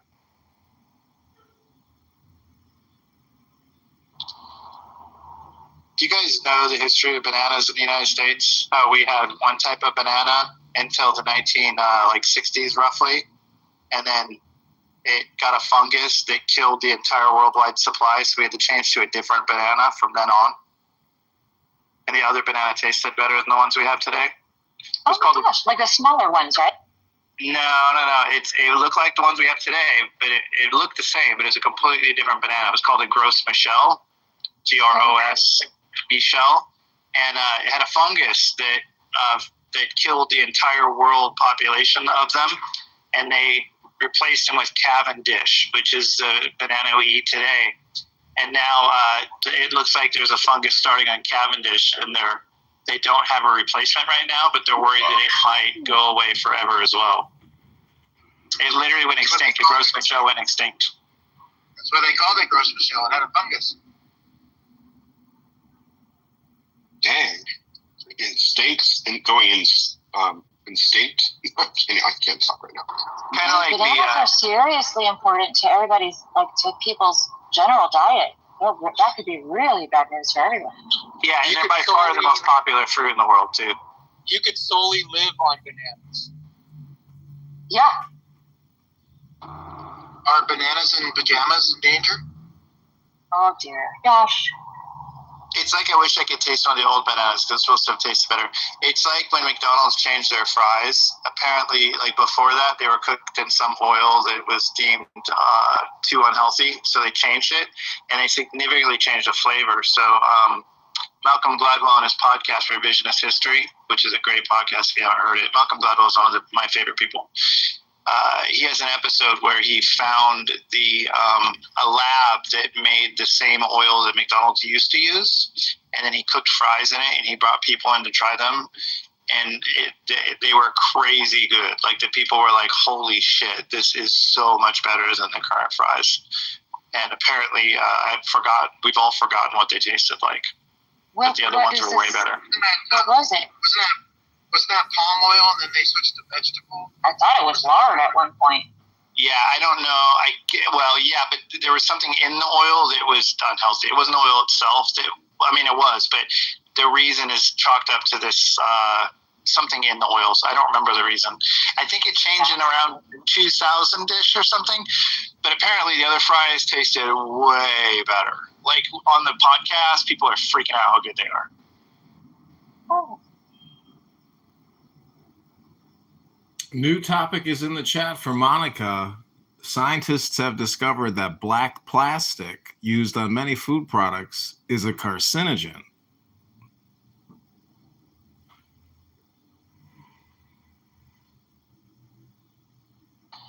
Yeah, you see IO in you guys see the chat? They said beef tallow. That was is that with the tallow. Tallow. That was it. Yeah. Well, that's hard. I mean, if you go to Steak and Shake, that's what they promote, that they do their fries in tallow. So that's tallow is now or tallow was before? Tallow is animal fat, so but it's not oil. Well, it's not technically oil. So I'm just wondering if tallow is what they use now, or is tallow what was I think they used that before, probably. Oh, okay. I think that with the rise of veganism, that was like a big reason why a lot of companies decided to stop using animal That's fat. expensive. It was the same time. It was the same time that McDonald's filled its menu with salads, which went away eventually as well. There was this whole moment in time when they were trying to make McDonald's healthy. Remember? Well, it's because of that Super Size Me movie. You guys remember that? Yeah, that's what it was. You're right. I forgot about that. That's exactly what happened. I think what happened was Morgan Spurlock, by the way. I think McDonald's got hit with a whole bunch of lawsuits after that. And I think that's the big reason why.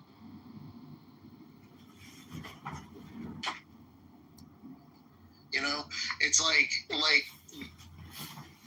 people complain about the degree to which our society has become so sterile, you know. But at the same time, there was this weird movement in the fucking early 2000s, you know, from 2000 to 2010, where it almost seemed like there was everybody was pushing back on for McDonald's, for example, how it was always marketing to kids, you know. And I feel like that's why they rebranded in the way that they did, because they were being attacked for it, you know. So I think that's interesting, you know, because we're all fucking kind of to blame for how shitty society is in a lot of ways. I think symbiotically, you know. Oh yeah, I think so. I think we're 100% to blame.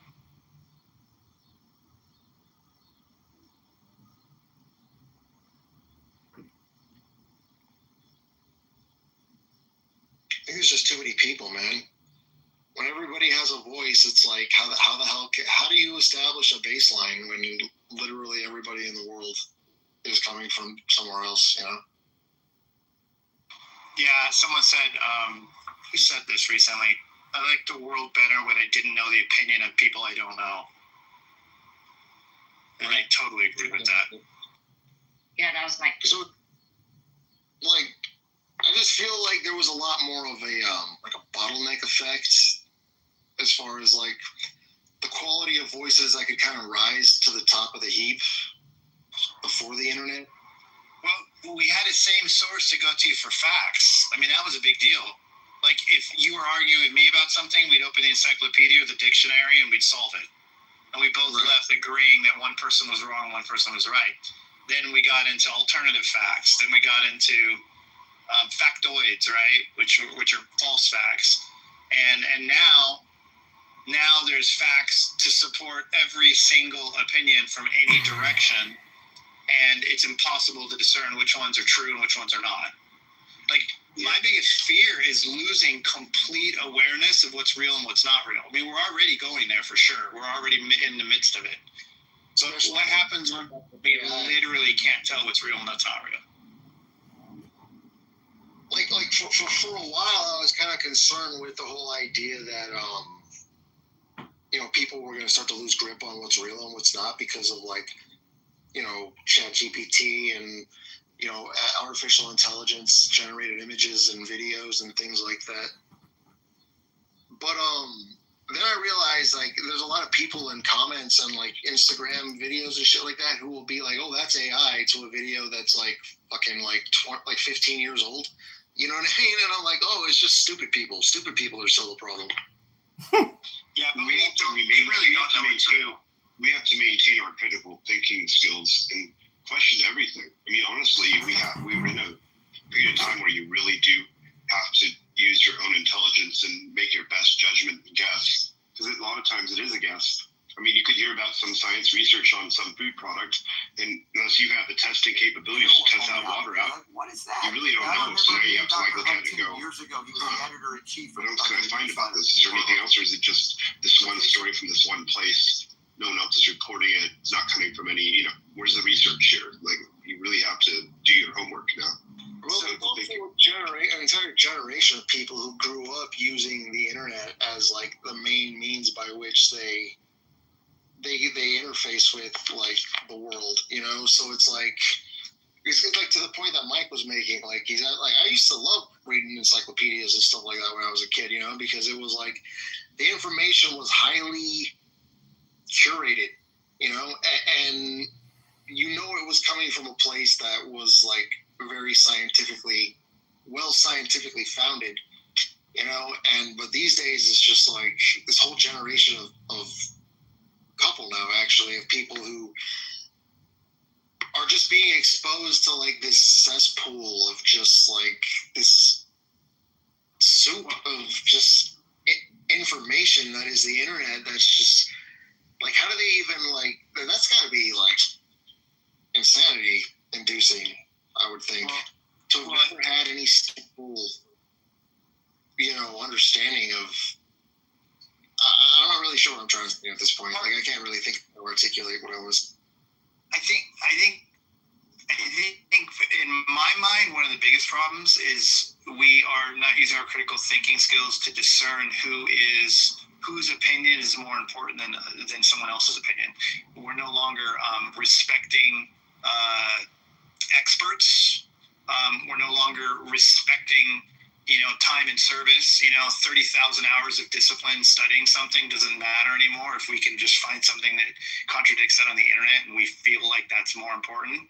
I hear people saying all the time, you'll quote an authority of something and they'll say, "Oh, that's a fallacy. You ever heard the fallacy, appeal to authority fallacy?" Well, I finally just looked it up. It's the same.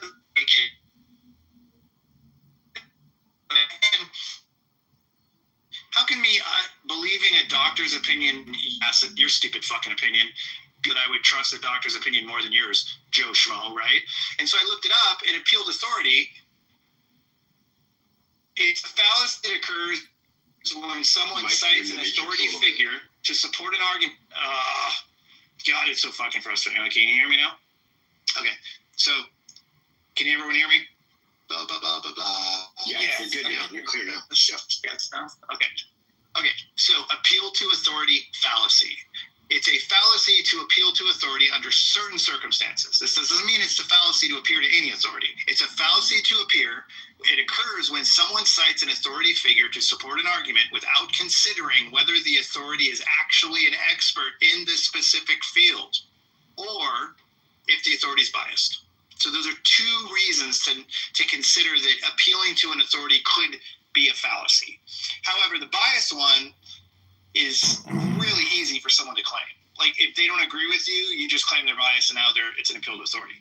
But the reality is, if you're saying that 9 out of 10 doctors say that the vaccine is generally safer than it is dangerous, then believing 9 out of 10 doctors is not an appeal to authority fallacy. Because 9 out of 10 doctors represent a group of people that are experts. And if they're biased from like a high level. Like, you're talking about and if that's the case, then we're all fucked anyway. Like, you can say that. You can say that, like, I don't know, you're hearing about pharmaceuticals from somebody in the pharmaceutical industry, and they've been in the industry a long time, and it's appeal to authority because they are biased. Well, if you're talking about you know, the family that pushed OxyContin on the entire world. Well, yes, for sure. That's a good example of if you're appealing to them to say OxyContin is good because they say it is and they create it, they are biased. They have an agenda and they're making money off of it. But 9 out of 10 doctors who swear to take care of people and to uphold life as a valuable thing, things like that, they're probably not grouping together to hurt us. So I just want people to think harder about what is an appeal to authority fallacy and what is an appeal to authority common sense good idea. Because if you're arguing flat earth with an astronaut, you're a fucking idiot. It's not an appeal to authority fallacy. You know? And so I just feel like that's where we're losing track is the difference between that. And then we throw out these words like appeal to authority. And then eventually you hear it so many times, so when you hear it, you ignore it. You bypass it. You don't even consider that what you're being told is true. It's kind of like gaslighting. Like the word was used so fucking much now. And if somebody's really gaslighting and you call them out on it, everybody goes, oh God. And it's like, but guys, you're ignoring it's actually happening. Or changing definitions. How about the changing of definitions? Yeah, that too. So it's like, don't throw the baby out with the bathwater, guys. Like, if you're being gaslit, you need to fucking know what it means. You need to be able to identify when it's really happening and when people are saying it's happening and it's not. Don't just get so annoyed because you have short-term memory and you're tired of hearing the word used. You know what I mean? Like, these are things I see happening, and it drives me crazy because basically all of it represents a lack of critical thinking. It's what it represents. Or annual and semi-annual vaccine therapies. Well, if you think about it, though, Mike, like, critical thinking skills are sometimes, pretty much always something that you have to kind of develop over time after, you know, being exposed to false information enough times that it causes you to kind of, like, start to appeal more to your own judgment, you know what I mean, of a situation, your own discernment, than, you know, whatever. Because there's a ton of fucking misleading information out there, man. You know, people who were who actively like profiting, like as a way of engagement generation for their posts. So they'll post shit that's like intentionally misleading and false, just because it triggers within certain people's minds the need to want to like jump into the comments and like correct the information, right? Now you fucking created a conversation in the comments, right? So like people are constantly being exposed to all this fucking information, and you want to throw fucking AI into the mix. Now shit's getting really confusing, you know? So in a way, the current landscape of the internet, do you think that it's possible that is kind of has the potential to create people or to catalyze people developing better critical thinking skills? You mean to? I don't know what you meant by that word, but you mean to create more critical thinking skills, or to diminish the current? It's catalyzing, you know, the development of critical thinking skills on a mass level, because just to be able to fucking like effectively navigate the internet, you have to be able to tell the difference between what's real and what's not at this point. Yes, but let me add to that. In order to do that, like the whole necessity is the mother of all invention type of argument, you know? It's like, Joseph, but let me add one second to that before you add to it. In order to do that, in order to use critical thinking, you have to be able to hold two opposing realities in your brain at the same time and consider both of them as possible. This is where people fail. They're willing to actually hold two things in their concepts at the same time in order to compare and contrast them long enough with examples to back up what they're seeing to lead them one way or another. They come into it predetermined to only accept one of the two ideas as possible. And then they don't critical think, because if they were forced with critical thinking, they'd be forced to accept considering the reality that they're wrong. Remember, we are at most 50% right. At most. You're never more than 50% right. For every single thing you think is true, there's somebody else that thinks it's completely true too. And there's arguably no way to prove it. So if you're wrong half the time, imagine that. And I do think of this all the time in my own mind. When I believe something, when I think something's just dead true, I question, is this the 1 out of 2 that I'm wrong?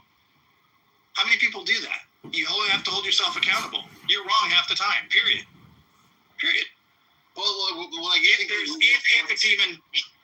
even talking about something that's objective, which more things are than we give credit for, to be honest with you.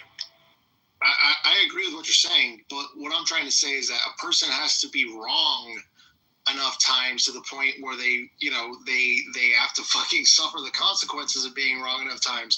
That's what makes a person start to fucking double think twice, and be like, okay, maybe I'm not wrong 100%, maybe I'm not right 100% of the time, So like, and I just think that the landscape of the internet is as such that just people's basic kind of personal engagement with like even like just Instagram or YouTube, it's like it's making it so that you have to fucking start to kind of like really do a lot of comparing and contrasting between different kinds of things that you're being exposed to, different kinds of information that you're being exposed to, because you know that it's either real or it's fucking AI, So due to the fact that AI is so prevalent on the internet these days, it's going to catalyze the effect of people having to fucking hold in their mind at any given time that something is either AI or it's this, right? So that has the capacity to kind of catalyze this kind of emergence or this kind of like collective awakening of people's critical thinking skills. Is kind of like the theory that I'm positing a little.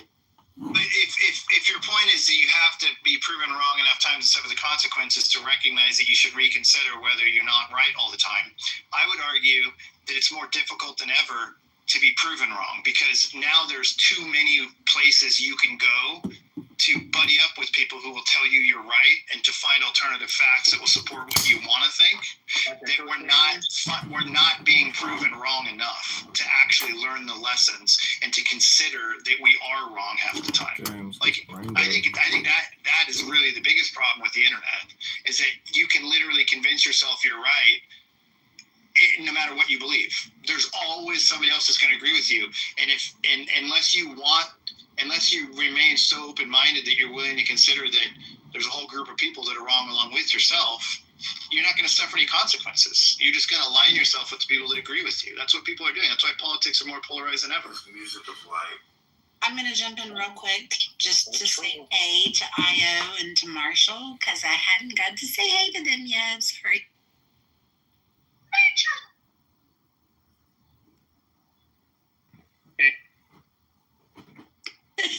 Io is so succinct.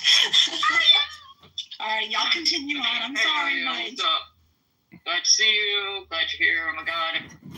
I think what it comes down to is that not all opinions are